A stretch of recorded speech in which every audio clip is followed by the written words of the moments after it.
and welcome to this episode of the Capitalized Life and Retirement Show. I'm your host, Matthew Johnson, president and owner of Johnson Wealth and Income Management, a retirement income source located in Clear Lake and Humboldt and Ankeny, Iowa. How are you today? Hope you're doing well. Taking a little bit of time for yourself. And today, whether you're listening to this program through that of a podcast, or if you're watching this in the video form, either which way, I just want to say thank you for coming. Thank you for clicking on this video. Thank you for clicking on the thumbnail and listening. Well, today we're going to be discussing financial advisors and, more importantly, how to define a well-rounded financial advisor. Now, here's my line of thinking. When you go to the doctor, you have your primary care physician.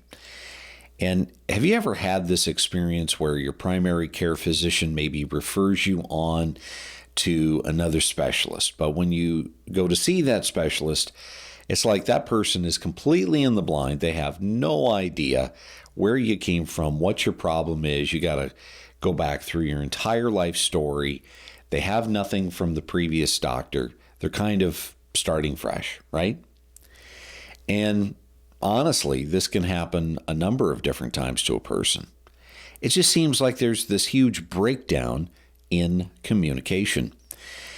Well, when it comes to hiring a financial advisor, I know that there are those individuals out there that have extremely high expectations, and they expect that when they hire a financial advisor, that guy is going to be a CPA, he's going to be an attorney, he's going to be a financial advisor, maybe a little bit of a marriage counselor.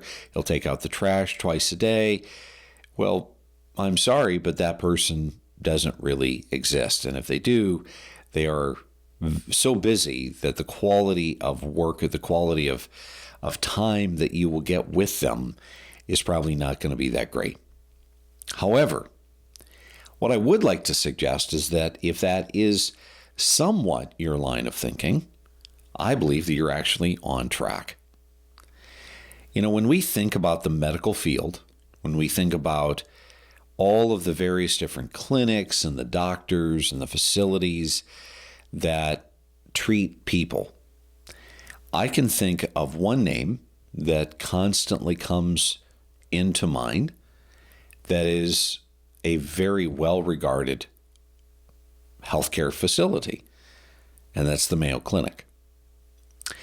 And I think that the thing that stands out about the Mayo Clinic is that if you've ever been to the Mayo Clinic with a condition, you realize that you're not going to likely just see one doctor. You're going to see multiple doctors. And their reputation is that they're going to then all, at the end of the day or at the end of the week, or I don't know what their schedule is, but then they're going to consult about you.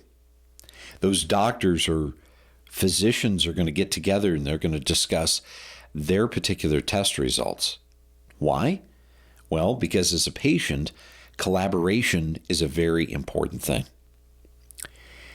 And you see, I just wonder if that's not the thing that has really given them the edge above so many other healthcare and medical facilities when it comes to results and effectiveness.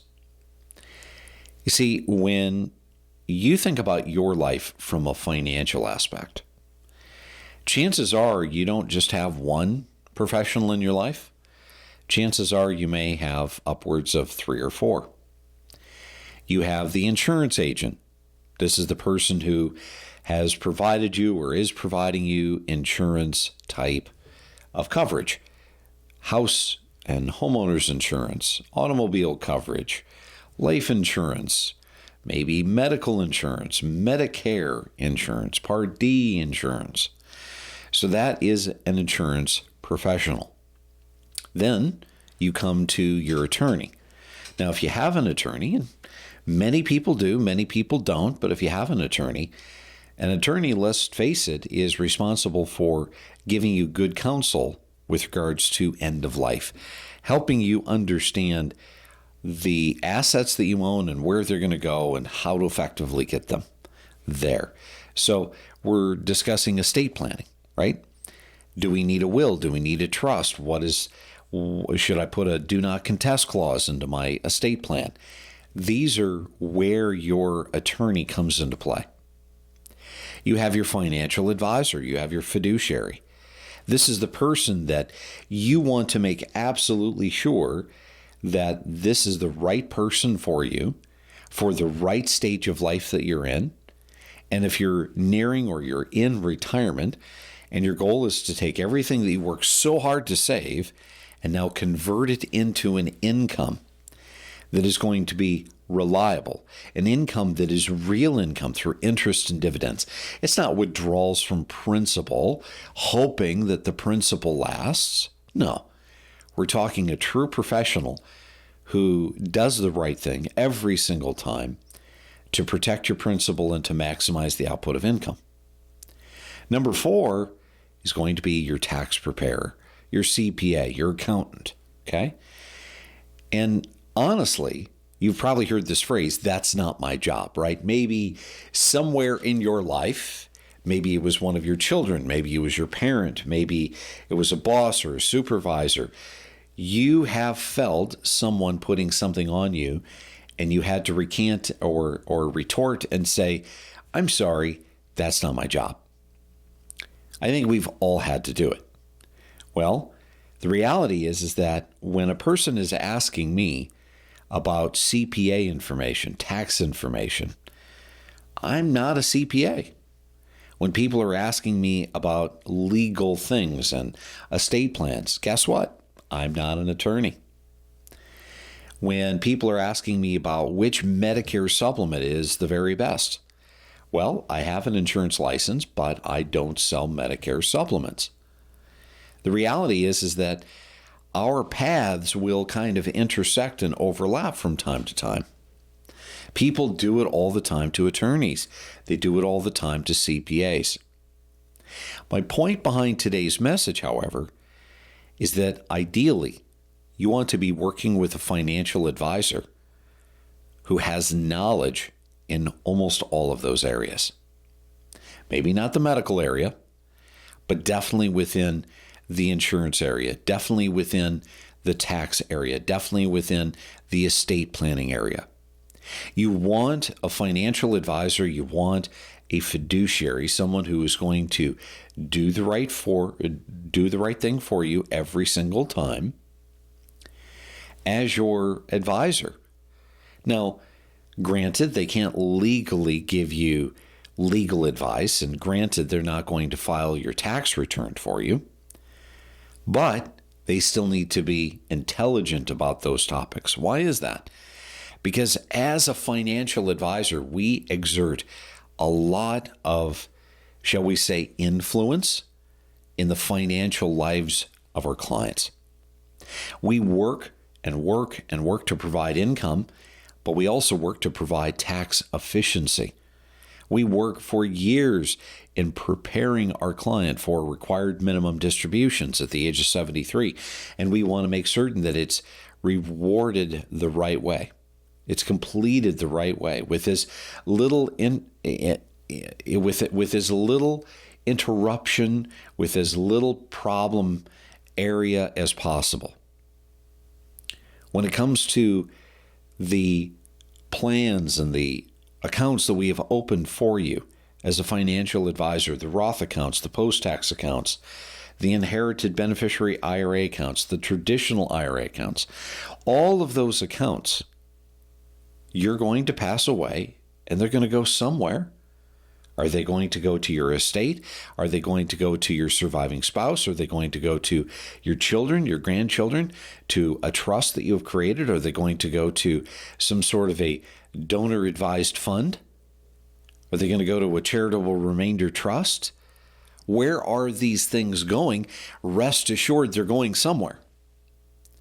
And you see, this is the reason why you need a financial advisor who has the intelligence and the experience to be able to advise you, at least in some respect, on the topics of distribution of assets when you die. You see, my friends, hiring a financial advisor is easy. It really is. It's easy. I can pick up the phone. I can hire a financial advisor. It's really, really easy. But hiring the right financial advisor, that takes a little bit of skill. That takes a little bit of time, takes a little bit of effort. This is where you're interviewing, you're asking hard questions, you're identifying what the business model of the financial advisor or firm really is. And don't get caught up in the glitz and the glamour and they have a nice building. No, it's more or less about the intelligence, about the effective communication of the financial advisor and the firm that you work with. These are the important things that can really set your experience apart from so many others.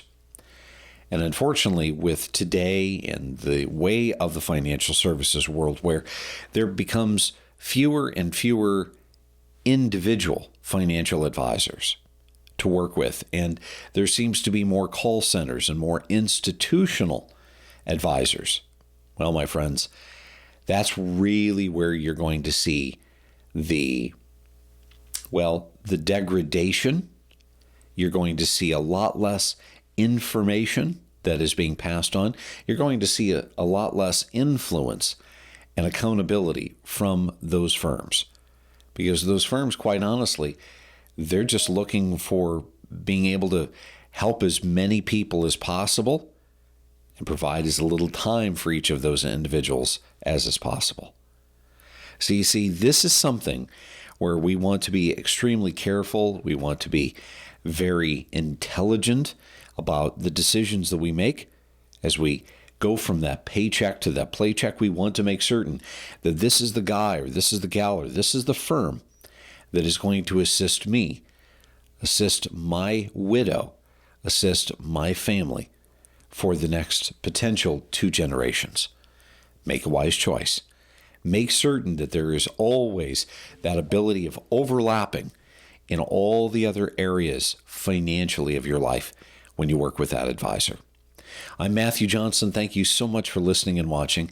And remember, it's up to you to make today a great day.